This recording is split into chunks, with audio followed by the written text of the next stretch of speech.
Glória a Deus, aleluia. Graças a Deus que nos dá a vitória. Mais uma vez, como diz o nosso salmista Davi, eu deitei, dormi, acordei, porque o Senhor me sustentou. Aleluia. Graças a Deus que nos dá a vitória. Amém? Glória a Deus, aleluia. Bendito seja o nome do Senhor.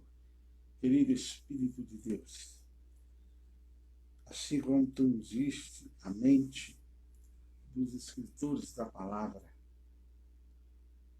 venha também ungir hoje minha mente para trazer a palavra, para trazer a interpretação.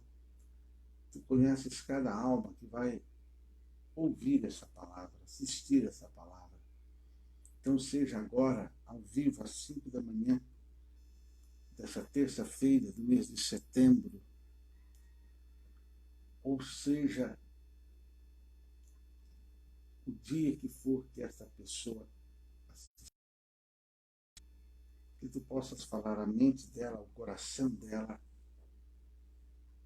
e que essa palavra possa estar trazendo vitória, livramento, possa estar trazendo cura, em nome do Senhor Jesus Cristo. Amém? Glória a Deus. Graças a Deus que nos dá a vitória. Queridos, nós estamos agora no livro de Juízes, no capítulo 3. Abra a sua Bíblia aí. Juízes, capítulo 3. Glória a Deus. Como diz o nome dos juízes do livro, juízes eram pessoas que Deus levantava para livrar o povo de Israel. Esse momento da história de Israel, é bom lembrar que eles não tinham um rei, eles não tinham um profeta, eles não tinham um patriarca, eles não tinham um líder sobre a vida deles. E isso aí, queridos, fez com que Josué, aliás, fez com que o povo de Israel ficasse de alguém para conduzi-los. E como nós vimos no capítulo 1 e 2,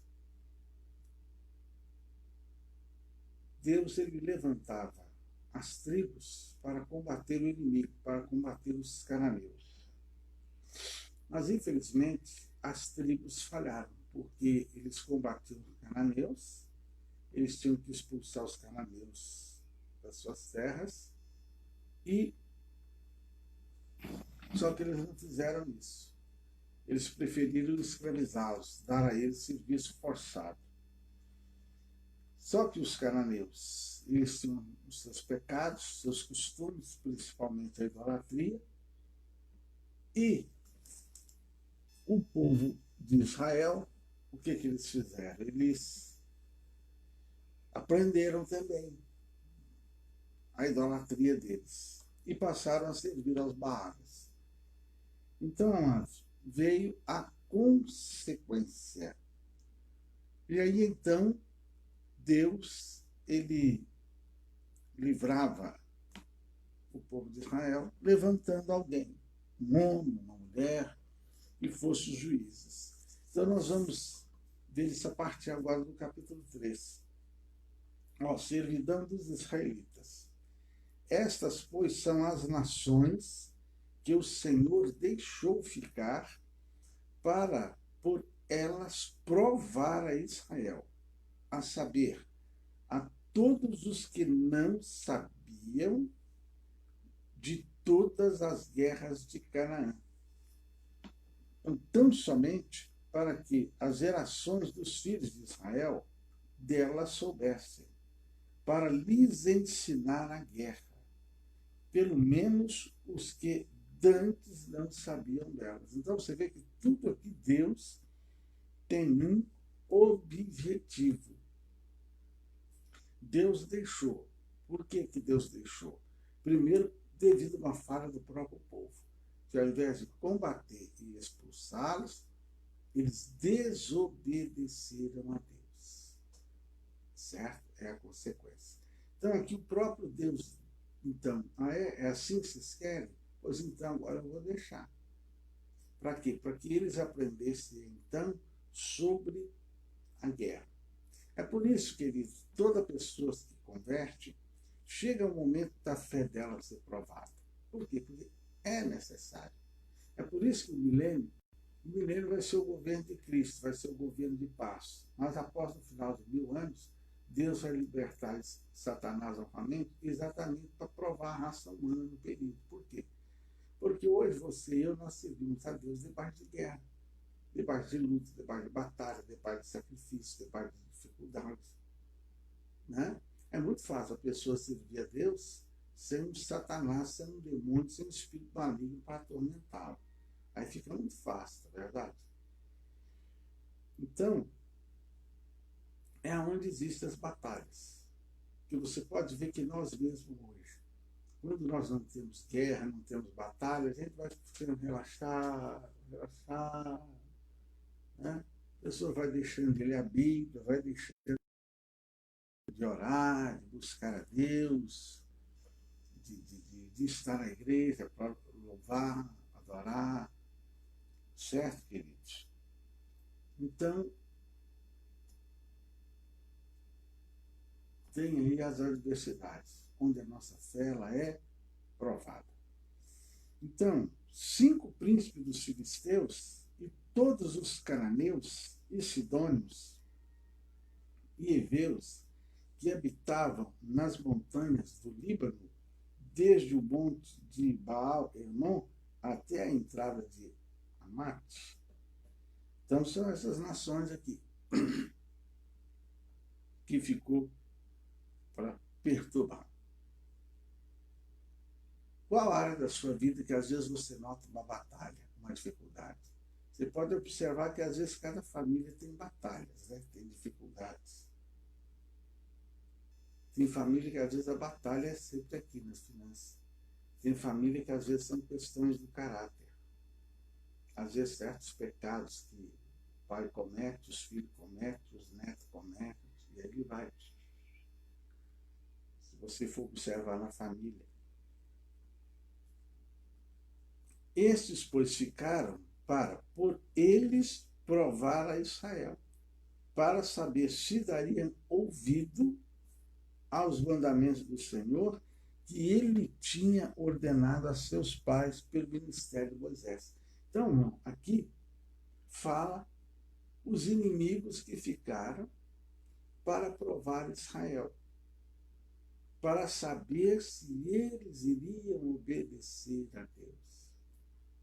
Então, você pode observar na sua vida, na sua família, que há coisas que ocorrem para provar a sua fé, provar a sua casa, provar a sua família, para ver se vai servir a Deus. Então, aqui, ó, aqui, ó, habitando, pois, os filhos de Israel no meio dos cananeus, dos heteus, amorreus, perizeus, heveus e jebuseus, tomaram de suas filhas para si por mulheres e deram as suas filhas aos filhos deles e serviram aos seus deuses. Então você está vendo aqui o erro, você está vendo aqui o pecado. Não era para fazer isso. Deus, isso aqui, Deus já tinha proibido, que não era para ser feito. Mas Israel vai lá, vamos fazer os casamentos mistos. Com isso aí, eles passaram a servir a outros deuses. Então, no versículo 6, nós vamos ver aí que isso aí trouxe para eles cegueira espiritual. Tá? Aqui, ó. Tomaram de suas filhas para si por mulheres e deram a seus filhos. Então, aqui, nós vemos aqui o quê? A cegueira espiritual.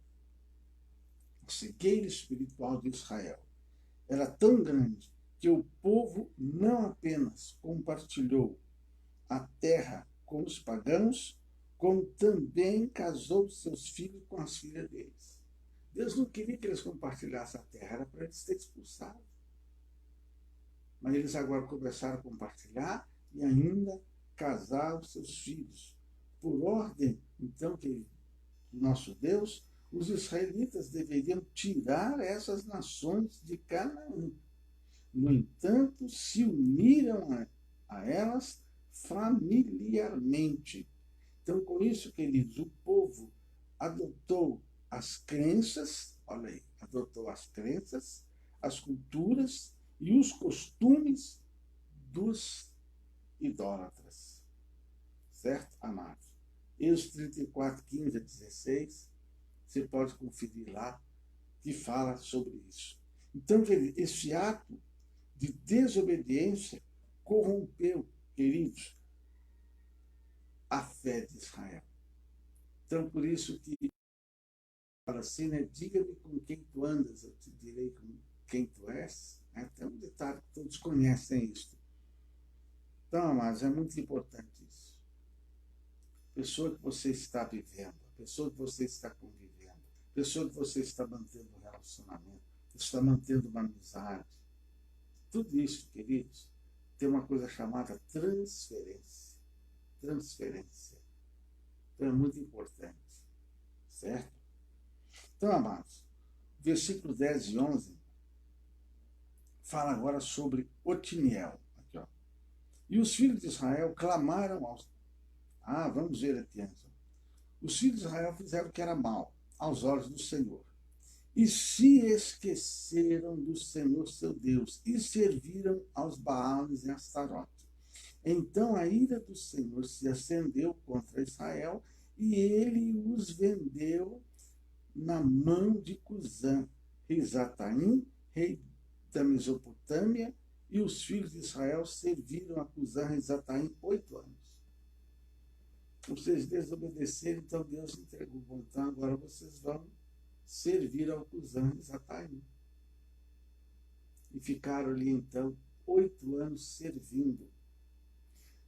Aí, os filhos de Israel clamaram ao Senhor, e o Senhor levantou aos filhos de Israel um libertador que os libertou, Otiniel. Então, depois de 8 anos, Israel se arrependeu. E clamaram a Deus, Senhor, tem misericórdia, livra-nos. Então Deus levantou um homem chamado Otiniel para ser o libertador deles. E veio sobre ele o Espírito do Senhor. O Espírito do Senhor quer dizer o Espírito Santo. Veio sobre ele o Espírito Santo e julgou a Israel e saiu a peleja, e o Senhor entregou na sua mão a Cusã e Rataim, rei da Síria. Então a terra sossegou 40 anos e Otiniel faleceu. Então não veio 40 anos de paz. Olha só, veio sobre ele o Espírito do Senhor. Isso é importante. O que é isso? Veio sobre ele o Espírito do Senhor. A pessoa que possui, queridos, o Espírito de Deus, recebe poder e capacidade para vencer e continuar fiel. Sem essa unção, não há força nem inspiração para sobrepujar os problemas. Otiniel, queridos, ele liderou a nação, é um momento de apostasia espiritual. O exército não estava enfraquecido, mas, divinamente fortalecido, Otiniel derrotou os inimigos. Por causa daquele pecado de idolatria, veio uma cegueira espiritual sobre Israel. Então, Deus levantou Otiniel, encheu Otiniel do Espírito Santo e ele conduziu o exército de Israel a lutar e a tomar posse do que era deles. Então, meu querido, minha querida, é importante ter unção na vida. É importante ser cheio do Espírito Santo. A dona de casa tem que ser cheia do Espírito Santo. O pai tem que ter cheio do Espírito Santo. Os filhos têm que ter cheio do Espírito Santo. A igreja tem que ser cheia do Espírito Santo. A liderança tem que ser cheia do Espírito Santo. Não basta só ir para a igreja. Não basta só ler Bíblia. Não basta só ter uma crença. Tem que ser cheio do Espírito Santo. Se não for cheio do Espírito Santo, vai ficar refém do pecado, vai ficar refém do diabo, vai ficar refém do inimigo. Graça, busque o poder, Busque a unção do Espírito Santo. O poder do Espírito Santo na sua vida vai levar você a guerrear, vai levar você a tomar posse do que é seu, vai levar você a se despertar, vai levar você a ter uma fé viva, não uma fé morta. Como Paulo diz, tem nome que está vivo e está morto. Muitos hoje têm nome que está vivo, mas está morto. Então, muitas vezes, Deus permite, sim, a prova para que a pessoa chore, se arrependa, comece a buscar a direção dele. Aí, queridos, só que o que nós vamos ver aqui agora no capítulo 3 ainda, 12 a 14. Porém, os filhos de Israel tornaram a fazer o que era mal aos olhos do Senhor. Você está vendo, irmão? Misericórdia, né? Tornaram a fazer. Então o Senhor fortaleceu a Eglon, rei dos Moabitas, contra Israel, porquanto fizeram o que era mal aos olhos do Senhor. E reuniu consigo os filhos de Amon, os amalequitas, e foi e feriu a Israel, e tomaram a cidade das palmeiras. E os filhos de Israel serviram a Eglon, rei dos Moabitas, 18 anos. O primeiro foi 8 anos. Aí eles ficaram 40 anos de paz. Aí pecaram novamente contra Deus. Aí Deus, você vê que aqui, ó, o próprio Deus levantou os moabitas contra eles. O próprio Deus. É por isso que eu sempre digo, maldito pregador fala, e a coronavírus é do diabo, coronavírus é do diabo, é do diabo, é o diabo, é o diabo, é o diabo. Por isso que eu sempre prego, Deus permite. Aqui fala que o próprio Deus fortaleceu a Eglon. O próprio Deus fortaleceu o adversário deles para que viesse contra eles e os escravizasse, e os aprisionasse, e os atormentasse. O coronavírus pode até ter alguma coisa de Satanás aí por trás, mas é como eu tenho dito, é o Senhor Deus, Ele permite. Ele permite que venha um vírus, uma bactéria, um negócio desse aí para perturbar o mundo, para perturbar a humanidade, para impedir o filho de estar na escola, para impedir a pessoa de estar na praia, na piscina, no clube, para impedir de estar aqui, ali, acolá, impedir até mesmo de estar na igreja. Para as pessoas pensar, posicionar. E esse negócio ele vai ficar atormentando até que a humanidade se arrepende. Ouça o que eu estou lhe dizendo. Enquanto as pessoas não se posicionar, não se arrepender, principalmente a igreja de Jesus, vai ter que ter arrependimento, irmãos. Vai ter que ter confissão do pecado. Tem que confessar o pecado. Agora, tem crente que está achando é bom ficar em casa. O coronavírus, não, o coronavírus. Aí vai trabalhar. Aí eu tenho que trabalhar. É o jeito. Abriu o shopping. Oh, beleza, o shopping. Está podendo ir na praia, tá. Na hora de ir para a igreja, dá um coronavírus. Tá. Para você ver, querido, que o pecado do povo de Deus continua. Você vê que o coração do povo de Deus continua a voltar para o pecado. Porque ele vai trabalhar, ele vai para o shopping, ele vai para a praia, ele está começando já a frequentar as churrascarias, as pizzarias, oh, beleza. Mas na hora para a igreja, não, o coronavírus está lá. Eu tenho um motivo para não ir na igreja. Não, é perigoso. Mas só que ele vai para a pizzaria, ele vai para a churrascaria, ele já está indo para ali. O que é escrito? É o pecado no coração do povo. E para Deus tirar esse coronavírus, para Deus, ó, para Deus é isso aqui. Mas fica aí, esse invisível aí, se tivermos essa bactéria, esse negócio aí que ninguém sabe explicar direito o que é, nem a ciência sabe explicar direito, está aí atormentando, levando pessoas à sepultura antes da hora, levando as pessoas a ficar assim com medo. Será que esse tem? Será que esse não tem? Até as pessoas se arrependerem. Então, amados, os moabitas eram descendentes diretos de Ló.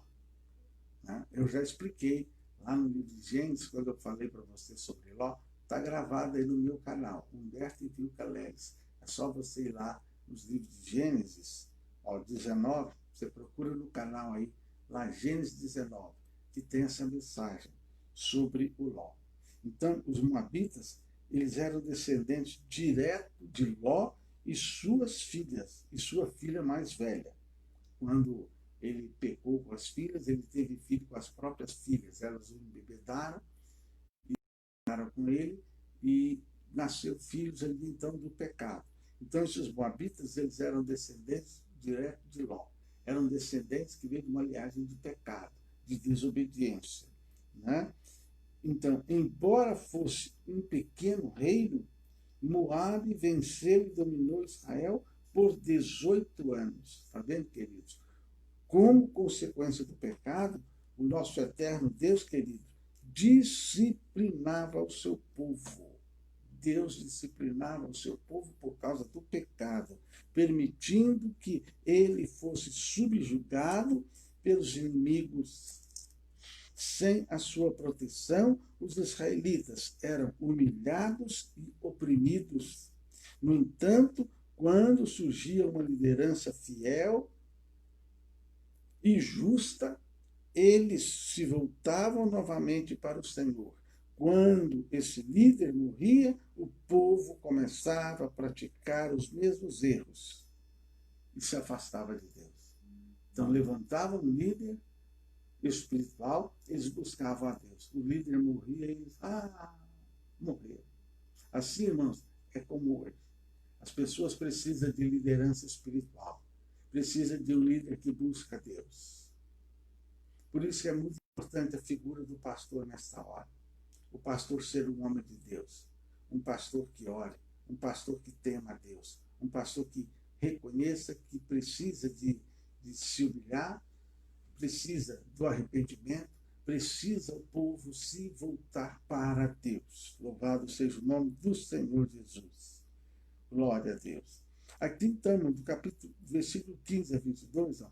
Então os filhos de Israel clamaram ao Senhor, e o Senhor lhes levantou um libertador, a Eude, filho de Gera, homem canhoto. E os filhos de Israel enviaram pela sua mão um presente a Eglon, rei dos Moabitas. Eude fez para si uma espada de 2 fios, do comprimento de um côvado, e cingiu-a por baixo das suas vestes à sua coxa direita. Levou aquele presente a Eglon, rei dos Moabitas, e era Eglon homem muito gordo. Olha o que a palavra fala. E sucedeu que, acabando de despediu a gente que o trouxera. Porém, ele mesmo voltou das imagens de escultura que estavam ao pé de Gilgal e disse: tenho uma palavra secreta para ti, ó rei. O qual disse: cala-te. E todos os que lhe assistiram saíram de diante dele. E Eude entrou numa sala de verão que o rei tinha só para si, onde estava sentado, e disse: tenho para dizer-te uma palavra de Deus. E disse para ele assim: então Eude estendeu a sua mão esquerda, tirou a espada de sobre sua coxa direita e lá cravou no ventre, de tal maneira que entrou até o cabo após a lâmina, e a gordura encerrou a lâmina, porque não tirou a espada do ventre, e saiu-lhe o excremento. Olha só o que o Eudes fez. Ele era esquerdo. Então ele fez a espada de um corvo. O corvo era 40 centímetros, assim, pouco alto que uma régua. Ele fez uma espada de 2 fios desse tamanho, prendeu ela na sua coxa direita, né? Prendeu ela na sua coxa direita. O rei era gordo. E tal, o rei: rei, eu tenho uma palavra de Deus para você. Aí o rei mandou todo mundo sair. Aí ele foi com a sua mão esquerda, pegou a espada e enfiou. O rei era gordo, ele enfiou até o cabo da espada na barriga do rei. De forma que a espada ficou dentro do rei, ele sumiu a espada dentro dele. E ele morreu. Então, querido, Eude foi escolhido por Deus para libertar o seu povo da opressão causada pelo rei moabita, de forma se aproximou do rei e lhe desferiu um golpe mortal. O povo de Israel voltou a ter paz. Querido Deus da estratégia, qual a batalha que você está enfrentando? Busca a Deus de estratégia. Peça a Deus estratégia. Talvez você está vivendo um momento aí difícil. Você não está sabendo o que fazer. Olha, Deus me deu uma estratégia.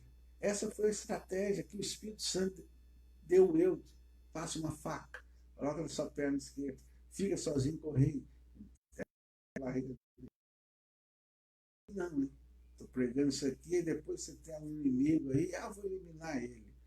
Foi o pastor. Não, estou falando isso aqui foi a direção de Deus, eles estavam em guerra. Entenda isso, eles estavam em guerra e esta foi a direção do Senhor Deus. Aí ele tinha lá, peça a Deus estratégia. Deus, como é que eu vou ter essa vitória? Deus, como é que eu vou conquistar isso? Deus, como é que eu vou resolver isso? Comigo, Senhor. Me dá uma direção, me dá uma sabedoria. Peça, Deus vai te dar. E para encerrar esse capítulo, o versículo 31 fala: Sangar livra os filhos dos filisteus. Ó.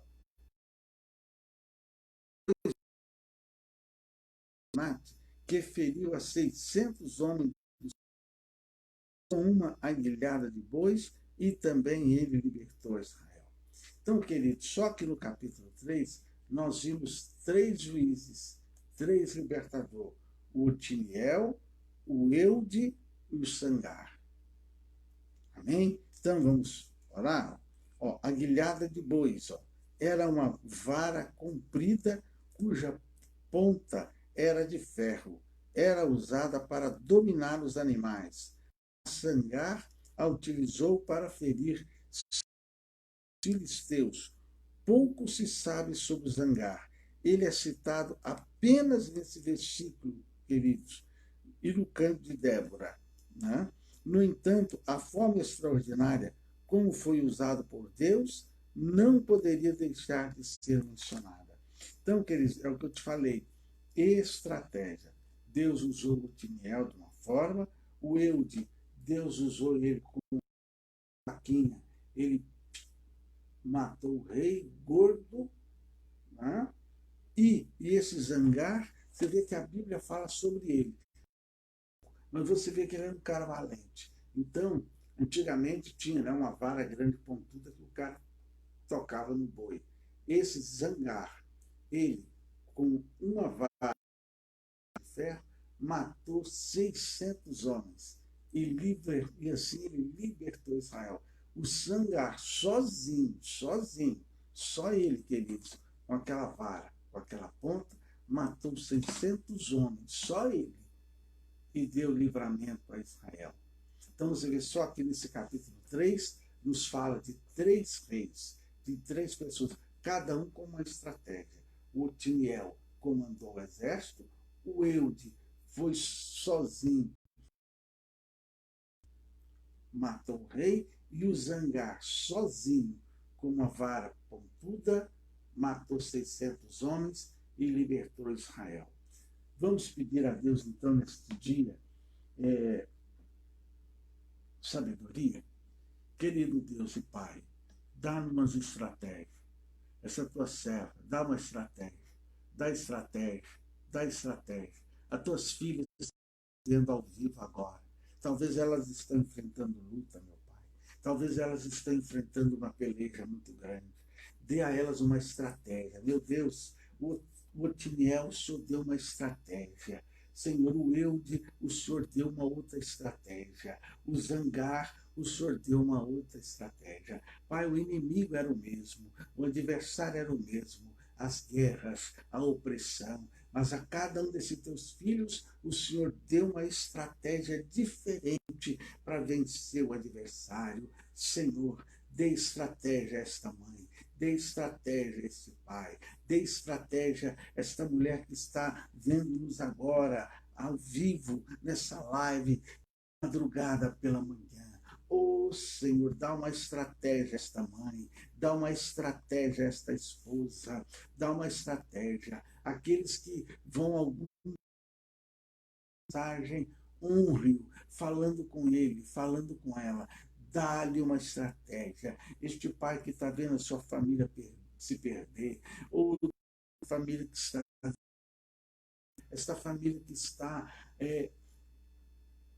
atingida emocionalmente, espiritualmente, financeiramente, dá-lhe casa que a fé está morrendo, esta casa que a fé está acabando, mas tem ali um Eude, tem ali um Daniel, tem ali um Zangar, tem ali alguém cheio do Espírito Santo, da estratégia. Talvez essa família tenha nome de que está vivo, mas estão mortos. Dá uma estratégia a esta sogra, dá uma estratégia a este sogro, dá uma estratégia a este avô, dá uma estratégia a esta avó, dá uma estratégia a este pai, a esta mãe, ou o filho, dá uma estratégia de como ele vai fazer, levar a sua família a ter vitória, para levar a sua família a vencer Satanás em nome de Jesus, para levar a sua família a tomar posse,